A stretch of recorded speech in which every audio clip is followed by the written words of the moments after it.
Vertigo is an action-adventure shooter with light puzzler elements. It's available for the Vive and Rift for about $15 US. Here's my review of it in its current state as of December 2017.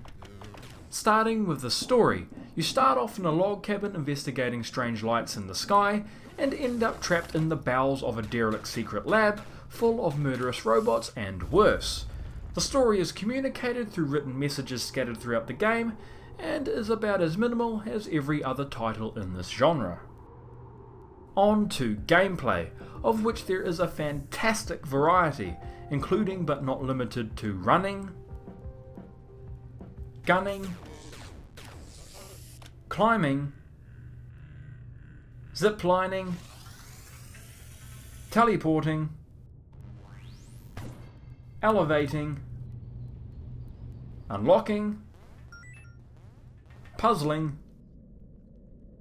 activating, detonating, blocking, and composing. Of particular mention is the level which you play in miniature, which I absolutely loved. The game took around 3.5 hours to finish on normal, a good length for a game in this price range. Let's talk locomotion. The game offers both controller-directed smooth motion, activated via button press, as well as teleportation, accomplished using the space-time manipulator, which can also slow time. In terms of comfort options, the game offers both FOV reduction as well as a comfort cage.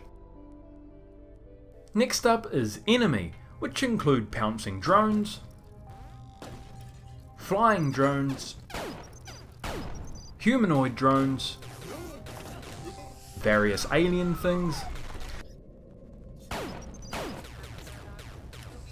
and a handful of bosses, the battles of which are a definite highlight of the title.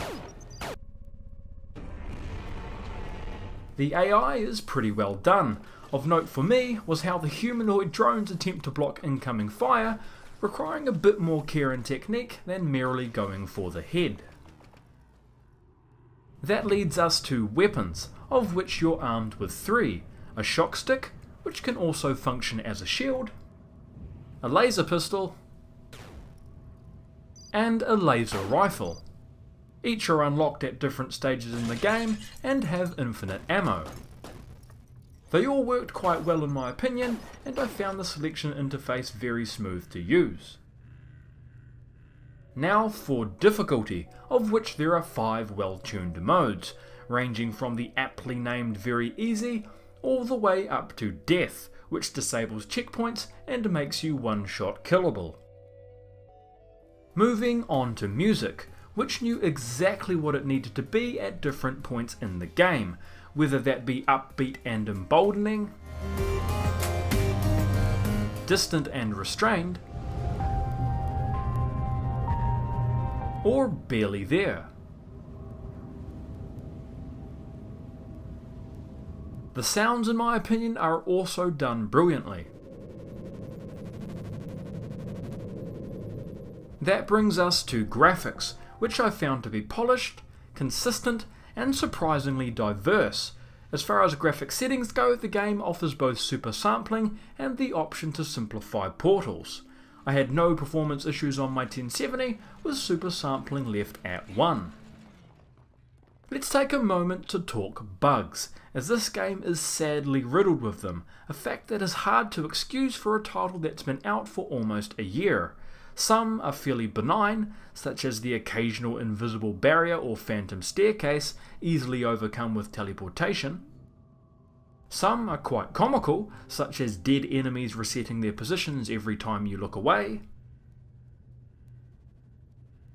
Some are unfortunately fatal, like the game crashing every time you activate the in-game menu. Let's move on to the verdict.